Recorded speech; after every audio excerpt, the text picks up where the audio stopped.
Welcome to another episode of A Beer with Atlas. I'm Rich. I'm Brian. And I'm not excited about this week, but we're going to give it a shot. Yeah, we're going to give it a shot. Here's the thing. This is a little bit of old Rich creeping back in me. Like, oh, this is dark beer. I don't like it. I don't like whatever, and it just is. So this week we are drinking Black-O-Lantern Pumpkin Stout by Wasatch. Yeah, Wasatch, yeah. Out of Park City, Utah. Utah beer, which is super interesting. We'll talk about that a little bit. Okay. But great can. The artwork is amazing. Yeah, I think so. Kind of pops on that silver on the top. Oh, it looks amazing. And if you look at the rest, if you go to their website and look at all of their art, I don't know who does it, but it's that Polygamy Porter one is pretty cool. Yeah. Oh my gosh, they have some great art. Anyway, so the first stout we've ever done. I know we went from normal beers we went gateway beers to normal beers to we're jumping off the deep end here. Well, maybe we'll see. Yeah, and it's our first canned beer too. So yep, that's interesting.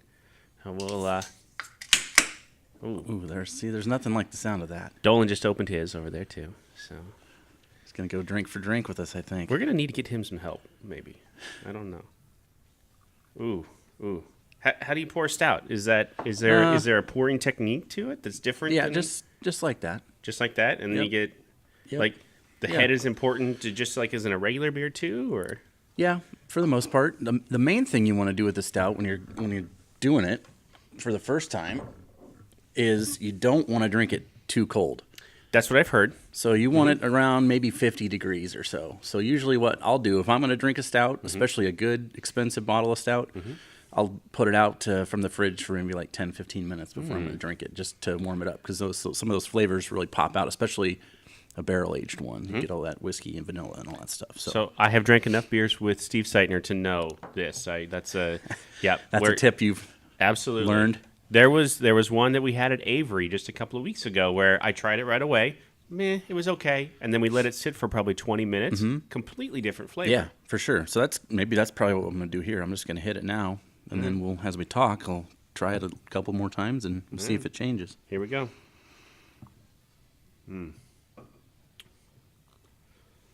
Oh boy. Okay, I could get down with that. So for me, I actually get some pumpkin flavor. Absolutely. Right at the beginning. Like pumpkin pie-ish flavor. And there's some cinnamon there, but it's not sweet like the other pumpkin beer that we did a couple weeks ago, the Pumpkin. Not at all. It doesn't have that boozy burn like that one was.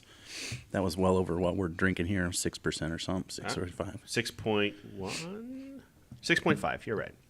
I got to tell you, I like it. So this beer, just from looking at it, this has what we would call good lacing. Lacing. Which is like the foam that's left on the glass. Okay. You want to have that. You actually add some stuff, some chemicals or components or however you want to think of it. Ingredient, there's a specific ingredient that you put into beer, so we'll do this. That's something that you want to have. And you want that. You want to see that. Yep, and this one has pretty good lacing. I'm really happy with this. It's not dark. Like, you wouldn't think, like, oh, this is super heavy. No. Here's a question before we get into this too deep. Has Guinness ruined it? No offense to Guinness fans. Right. Has Guinness ruined it for other stouts, dark beers? Well, yes and no. Here's why. Yes, in the fact that that's what people think stout is. Right. And that's true to a point. In Europe and some places, you're going to get Guinness everywhere, especially here. Anywhere you go here in the United States, you can get Guinness. But that's a specific style of stout that's a dry stout. And usually it's on nitro, which the bubbles are a lot different. The texture is a lot smoother. So it's not like a stout that most brewers are brewing in the United States. Okay. So if you have never had one and all you've had before is Guinness, then you're going to think you're getting Guinness when you're not. When you're not getting Guinness, right. So that could be problematic for you. So, but that definitely isn't representative of the stout community as a whole. It's just a subset of stout. Okay. Like, because there's, dry stouts, there's imperial stouts, there's barrel-aged imperial stouts, there's Russian stouts, there's chocolate stouts, there's sweet or pastry stouts. So there's this one is, a fruit or vegetable stout, which is another little thing that they have. So So talk about. I know you've got some notes there. Talk about the history of stouts and Sure. where that came from. So it started, earliest I could trace it back, the word, as it appears in like a beer literature or recipes, was 1677.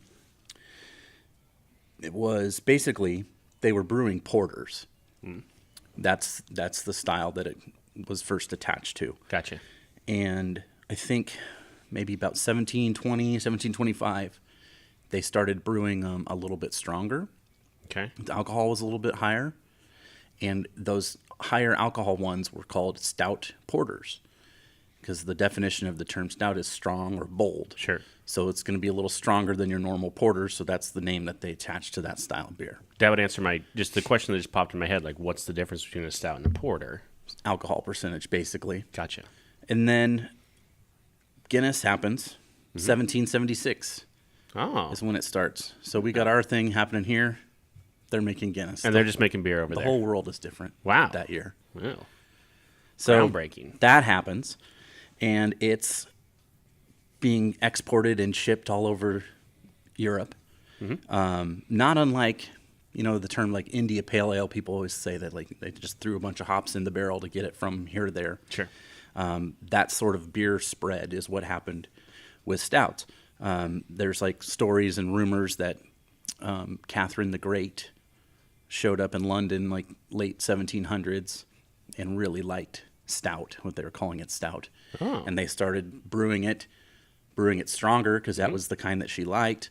And then that's what the term like Russian imperial stout is, because it was for the Russian family or for the Russian royal system there. And that's who was the main purchaser of that style of beer. Interesting.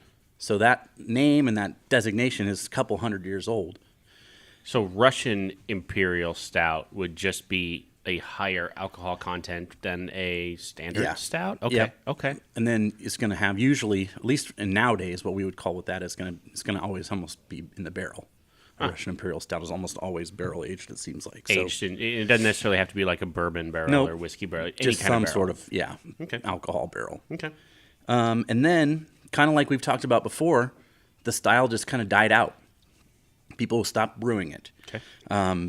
In the 1850s to 1900, 1920s, all the way up to the 50s, it was pretty much gone. And the reasons were some of the same. They had to ration Sure. for 2 world wars over there.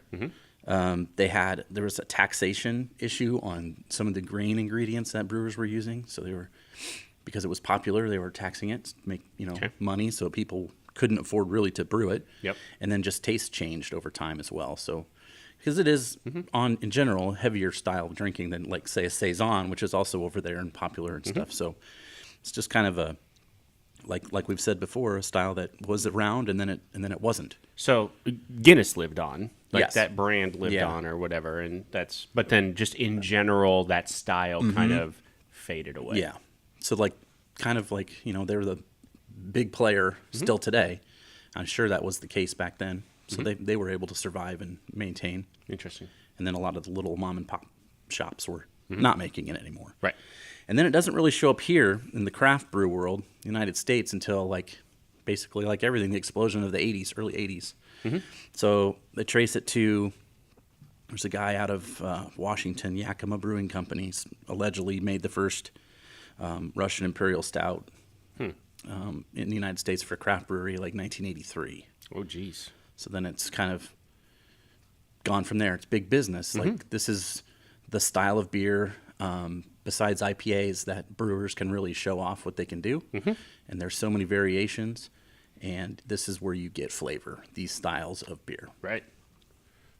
It's not like I thought it was going to be, that's for sure. So it's interesting. The pumpkin isn't super forward facing. Like it's there. Yeah, that's one of the reasons I like this one, is just because you get the flavor of the pumpkin but without the sweetness. It almost tastes like rind, if that makes sense. Okay. So like a watermelon rind, that sort of flavor. It has that. The pumpkin, I assume it's Don't let that scare you Smashed off, in. though. It's not Yeah. offensive. It's not a No. bad flavor. it's just an earthiness is what I would say. And here's the thing. I love coffee a lot. Mm-hmm. There are way too many, and maybe I've just tried way too many coffee stouts Yeah. that I just don't Maybe tastes just like, too bitter. yeah, too cold coffee, like coffee left in my coffee cup at the end of the day Right. kind of taste. Yeah, So maybe that's where it comes from. I don't know. it could be. But yeah, you're right though. Like a lot of people are scared off of just this color, and they'll say, "I don't drink dark beer," but that just means they haven't had the right dark beer. You yet, haven't had the because right one. This is really where it's at. Interesting. I guess that's the same. I mean, I'll drink. I say I'll drink any IPA now. Like and Rich from a year ago would have nothing to do with that, but I will now.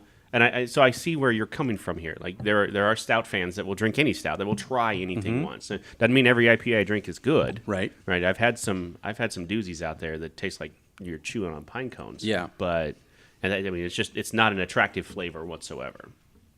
So this is interesting.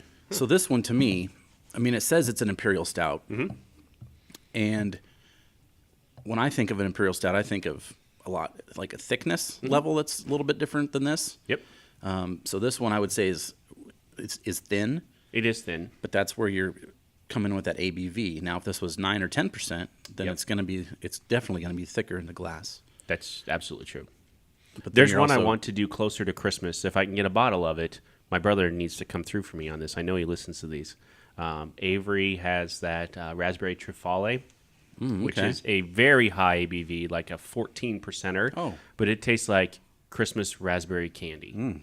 But it is very thick. That sounds all right. It is quite. If you're in Colorado and you have any inkling whatsoever that you'd want to try a very good stout, find that Avery's Raspberry Trufale Okay. is very good. So let's talk about the brewery just Yeah, a let's little do bit. it. So Wasatch Brewing Company is located in Park City, Utah. I did check with Bippin, our client manager, for that area. Park City is interesting because it's a ski town. And there's a number of ski towns around there. So it's part of Intermountain Healthcare. So the hospital is, I wrote it down here, Park City Medical Center, part of Intermountain Healthcare. What's interesting, though, is they don't have a ton of needs because they're not huge. But what they do is they will hire for the main hospital, for the main, and I can't remember the city that it's very close to there.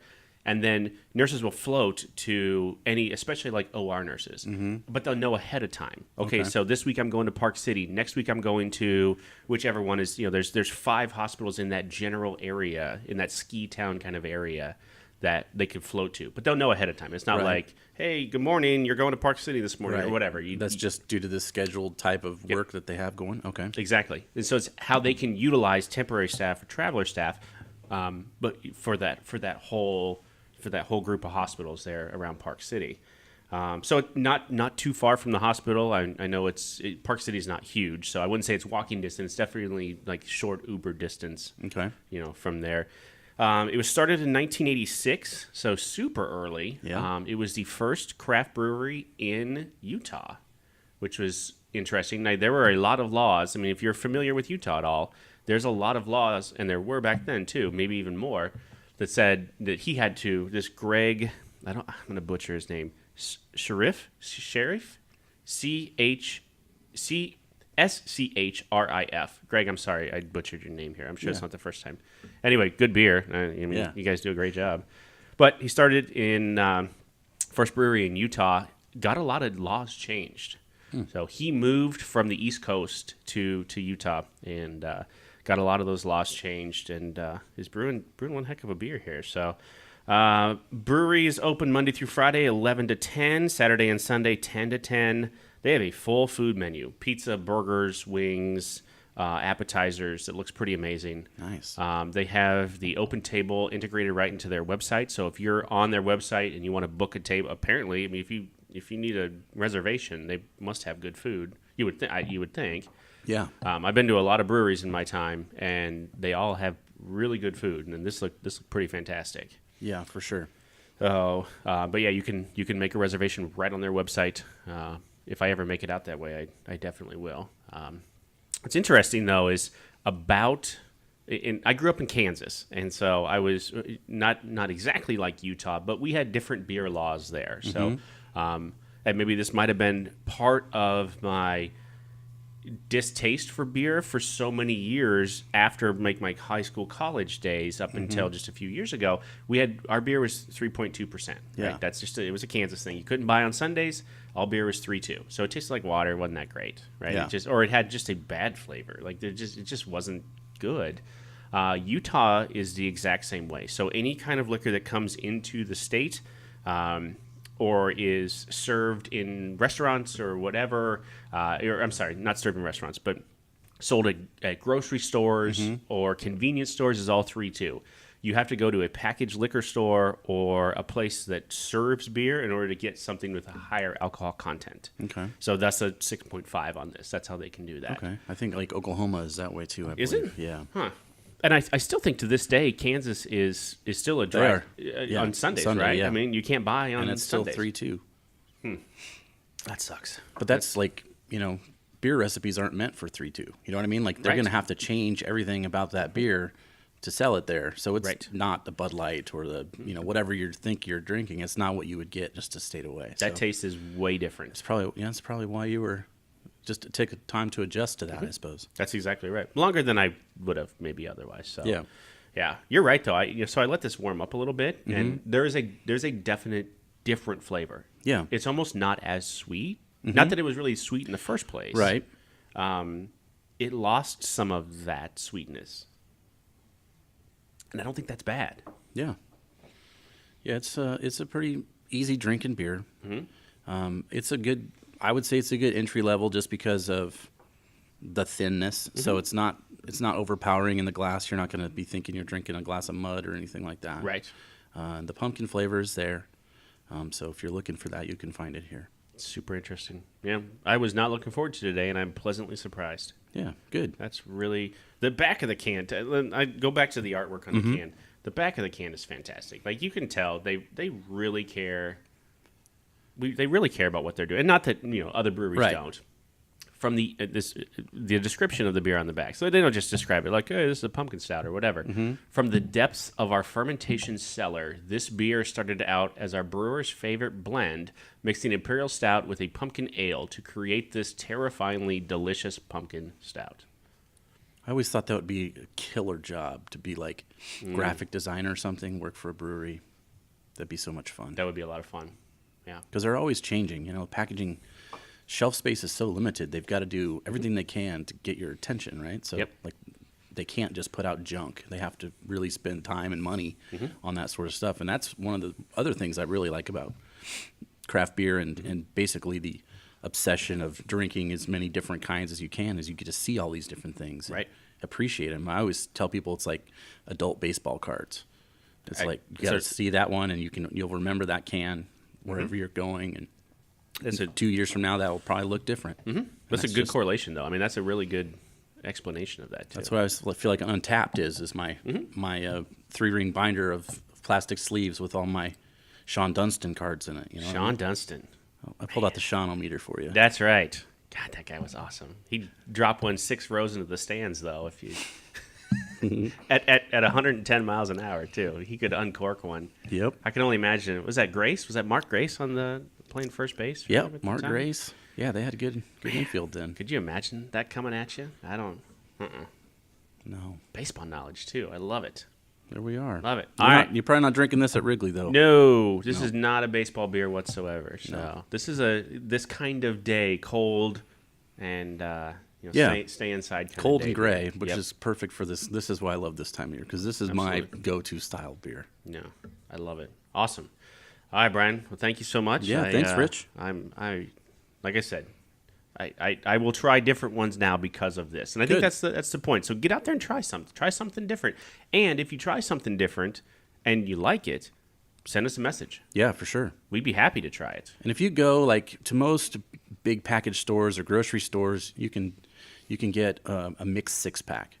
So if you want to take a chance on something and you don't want to buy a whole 6-pack or 12-pack or whatever it's going to be, buy 6 different ones, and that's where I pulled one of these from. Was a mixed 6-pack that I had the other day. So it doesn't have to cost you a whole bunch of money just to try something different. You never know what you're going to find. Yeah.